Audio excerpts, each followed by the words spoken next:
todos que nos acompanham, sejam muito bem-vindos a mais um episódio da terceira temporada do YesCast, o podcast oficial do Instituto de Estudos de Saúde Suplementar. Eu sou Emerson Oliveira, assessor de comunicação do Yes, e seguirei junto com vocês no episódio de hoje. Lembrando que esta temporada do YesCast reúne conteúdos conceituais, explicações didáticas e informações sobre a saúde suplementar a partir de dados do setor e de pesquisas e estudos produzidos pelo IES. Nosso objetivo aqui é de instruir os ouvintes sobre temas ligados a este dinâmico setor. E neste episódio, vamos falar de um tema muito importante. Quais leis e normas regem a saúde suplementar no Brasil? Assunto que sempre gera muita dúvida quando se trata das operadoras e dos beneficiários de planos de saúde. Antes de iniciar, peço que você deixe o seu like, caso esteja acompanhando o YesCast pelo YouTube, e ative as notificações e nos siga na sua plataforma de áudio preferida. É sempre bom ressaltar que, além da playlist do YesCast no nosso canal, você encontra uma grande variedade de conteúdos sobre saúde suplementar, como, por exemplo, os webinars Yes, que envolvem temas diversificados e importantes relacionados ao setor. Além disso, é possível conhecer mais sobre o Prêmio Yes, que, para quem não sabe, é a mais importante premiação acadêmica da saúde suplementar. Então, se você quer conhecer mais sobre esse setor, recomendo que explore nossos vídeos. Bom, seguimos direto com o tema de hoje, então. Conforme disse anteriormente, vamos entender e explicar tudo sobre leis e normas que regem a saúde suplementar no Brasil. Tivemos, inclusive, mudanças recentes com termos muito discutidos e noticiados e que estão diretamente relacionados com a legislação do setor. Estou falando da ampla discussão e decisão em relação ao rol da ANS. Enfim, e para entendermos melhor todo esse universo jurídico deste complexo setor, hoje contamos com a presença de um renomado especialista, que é um parceiro de longa data do IES. Vamos conversar com o Luiz Felipe Conde, que é advogado, mestre em saúde e conselheiro titular e presidente da Comissão Direito Sanitário e Saúde da OAB do Rio de Janeiro. Conde, seja muito bem-vindo ao YesCast e muito obrigado por estar conosco mais uma vez. Acho importante você iniciar falando um pouco sobre a sua experiência e o trabalho que realiza em prol da saúde. Bom dia, Emerson. Muito obrigado pelo convite aqui ao IES, aqui, por estar dando essa oportunidade. E essa parte do que tem feito para a saúde, por exemplo, a gente tem aqui no país, né, até temos um marco até da saúde suplementar. Até 1998 não existia qualquer lei que regia o setor, né? O setor de saúde ele era regulado pelo Código Civil, que sempre teve, e depois, a partir de 1990, pela Lei 8.078, que é o Código de Defesa do Consumidor, né? Então, de 90 a 98, nós temos esses dois diplomas aqui que vêm regendo o setor de saúde suplementar. A partir de 98, mais precisamente a partir do Projeto de Lei do Senado 93, de autoria do então senador Irã Saraiva, é que começam as discussões no Congresso e levam 5 anos até advir ser promulgada a Lei 9656, que um dia após foi modificada quase que 90% do seu texto pela medida provisória 2.744, dígito 44. Então, a partir daí, nós temos aqui, do dia 4 de junho de 1998, temos a Lei 9656. E eu aqui com a experiência que eu tenho contribuído, acho que nesse setor, sobretudo aqui para a questão do prêmio do IES, que já está na 13ª edição, já vem na sua 13ª edição, e acho que tem sido um prêmio que tem incentivado os acadêmicos, incentivado a academia, os estudantes, os pesquisadores aqui a desbravar mais o setor, a contribuir, inclusive a modificar ou aperfeiçoar mesmo a jurisprudência dos planos de saúde. Muito bom, Conde. Você já entrou direto no tema aí que a gente está abordando e falou muito bem aí inicialmente da questão da legislação aí do setor. E aí eu te pergunto, né, a importância do papel da Agência Nacional de Saúde Suplementar, a ANS, dentro desse cenário, Conde. Temos a lei 9656, né? E qual órgão que iria fiscalizar ou executar essa lei daqui? De 1998 a 2000, nós tínhamos dois órgãos que fiscalizavam ou executavam essa lei. Era o Ministério da Saúde, através do Departamento de Saúde Suplementar, o DESAS, né? Era o órgão lá que fiscalizava a parte assistencial dos planos de saúde, e na parte econômico-financeira, tínhamos a Superintendência de Seguros Privados, a SUSEP, do Ministério da Fazenda. E esse foi o lapso de 3 de junho de 1998 até 28 de janeiro de 2000. E por que eu falo em 28 de janeiro de 2000? Porque nessa data foi a data da promulgação da Lei 9961, que criou a Agência Nacional de Saúde Suplementar, que veio a ser o órgão fiscalizador. E aí eu me permito aqui uma leitura para citar dois artigos aqui da lei que eu acho importante. É o artigo 1º, que diz que é criada a Agência Nacional de Saúde, autarquia sob regime especial, vinculada ao Ministério da Saúde, com sede e foro na cidade do Rio de Janeiro, como instrumento, como órgão de regulação, normatização, controle e fiscalização das atividades que garantam a assistência suplementar à saúde. Então, nós temos aqui esses dois artigos aqui da lei que dão esse panorama e a razão. Consequentemente, o Departamento de Saúde Suplementar do Ministério da Saúde a Superintendência de Seguros Privados perecem as suas atribuições com a criação da agência. É por isso que é bom falar com um especialista, né, Conde? Muito esclarecedor aí. Agora, esse conjunto de leis acabam se desdobrando em normas e resoluções da própria ANS, né? O que elas são e como interagem com a legislação atual, Conde? A agência, né, quando foi criada em 2000, e olha que a gente temos hoje aqui 22 anos, estamos em novembro de 2022, né? E a partir da lei temos de 98 24 anos, então nós temos aqui um conjunto de normas de disciplinamento, né? Até porque a lei ela vem numa forma genérica, né? Ela dá conceitos básicos, conceitos genéricos. E vem a Agência Nacional de Saúde, o órgão fiscalizador. Veja que antes da Agência Nacional de Saúde, eu falei aqui, tinha o Departamento de Saúde Suplementar e o Ministério da Fazenda e a SUSEP.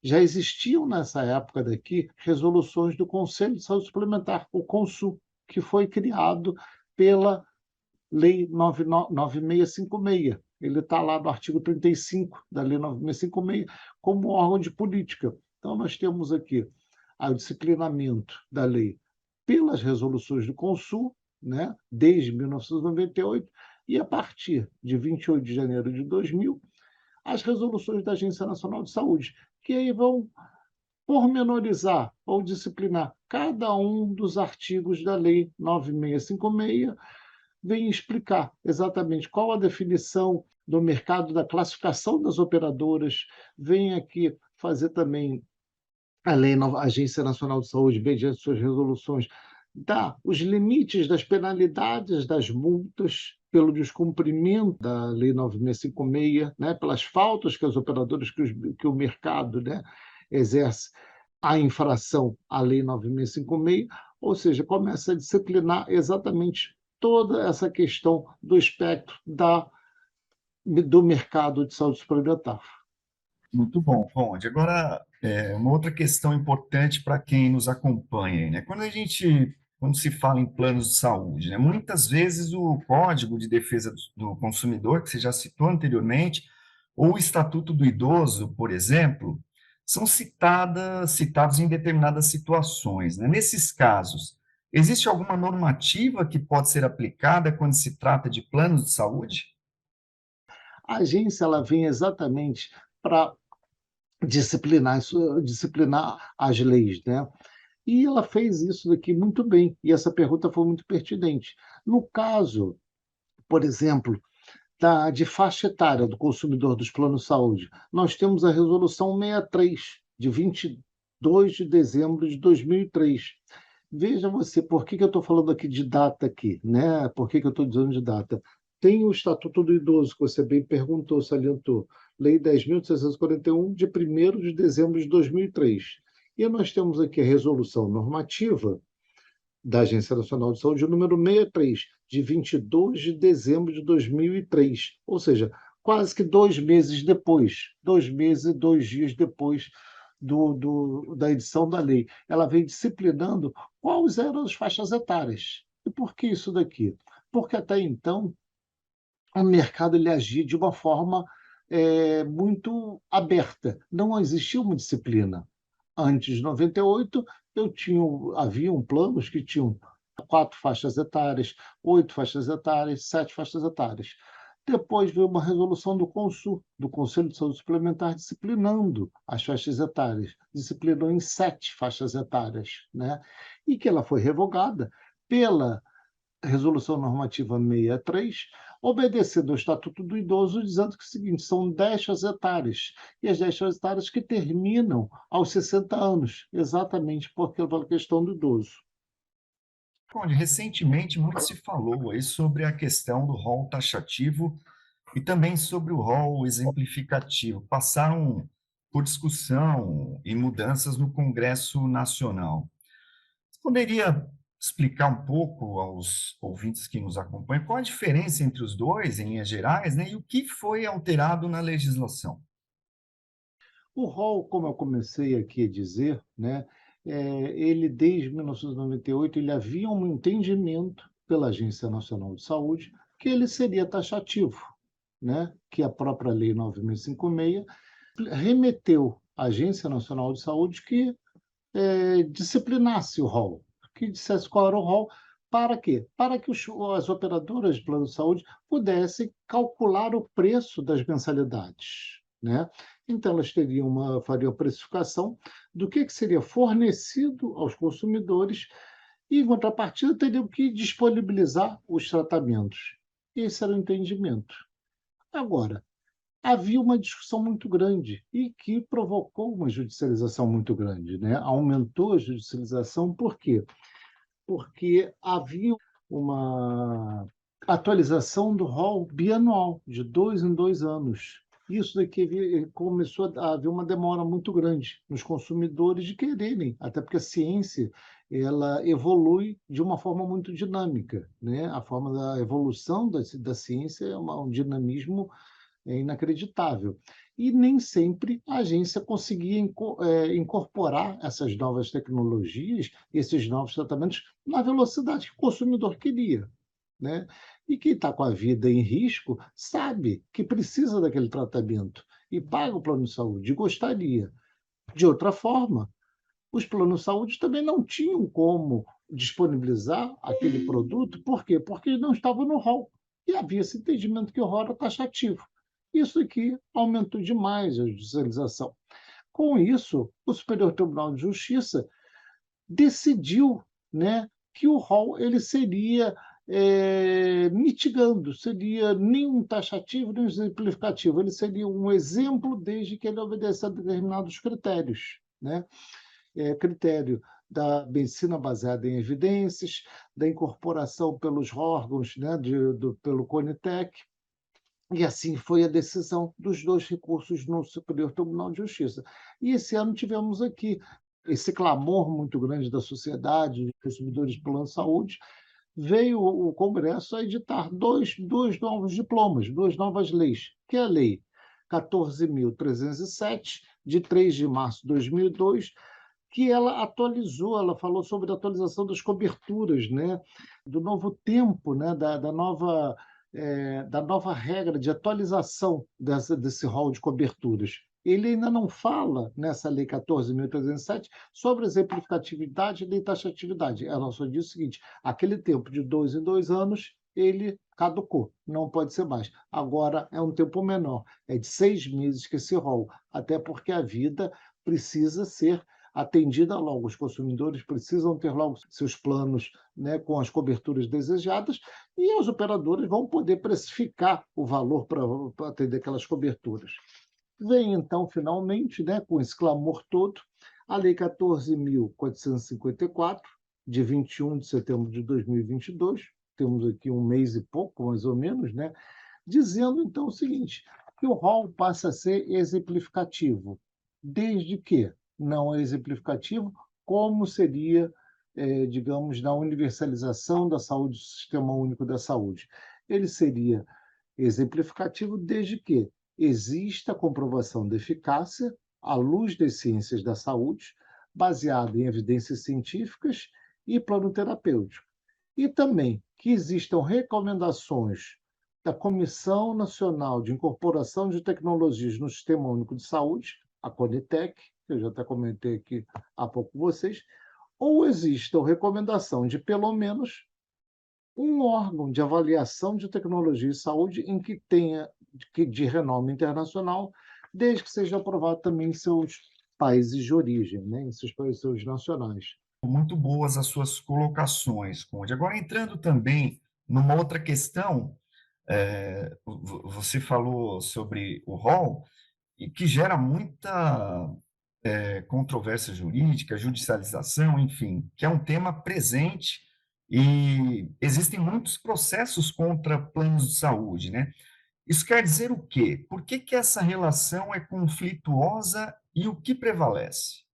A judicialização vinha exatamente porque alguns consumidores, vendo os tratamentos novos, as novas tecnologias, tinham desejo, ou então imaginavam, que eles estivessem cobertos. E as operadoras viviam um dilema. Elas tinham que cobrir o plano que estava estabelecido pela Agência Nacional de Saúde, que até então era taxativo. Pois bem, com base nessa nova lei, 14.454, ela passa a ser exemplificativa desde que obedeça aqui, volto a falar, a eficácia, as ciências da saúde e a medicina baseada em tecnologia, e que tenham também sido aprovados no seu país de origem. Então, pode, a partir de então, a partir de setembro, serem incorporadas novas tecnologias, os planos de saúde serão obrigados a fornecer, desde que tenham esses requisitos daqui. E cada vez mais, veja bem, é difícil para o consumidor entender isso daqui e também, da mesma forma, é difícil para o mercado absorver, né? Como que o mercado absorve essas questões daqui? A gente precisa aqui até saber o seguinte: o mercado de plano de saúde, ele é um mutualismo, né? Ele é um fundo comum, né? Ou seja, eu tenho que ter regras estabelecidas para saber o que eu vou custear. Se eu ficar no exemplo, aqui eu tenho exemplos e desde que eles sejam incorporados. Não é qualquer tratamento que tem que ser custeado. A universalidade, ela é própria do Sistema Único de Saúde, que vejam vocês, não é um sistema privado, é diferente. O sistema privado ele tem regras, e as regras estão aqui muito bem delineadas aqui pela essa nova lei 14.454. A judicialização, acho que reside, vejo eu que reside exatamente nessa dúvida existente aqui e no desejo também de alguns consumidores de quererem ter aqui tratamentos que não estão cobertos. Tá certo, muito, muito bom, muito esclarecedor, Conde, mas infelizmente o tempo às vezes é nosso inimigo.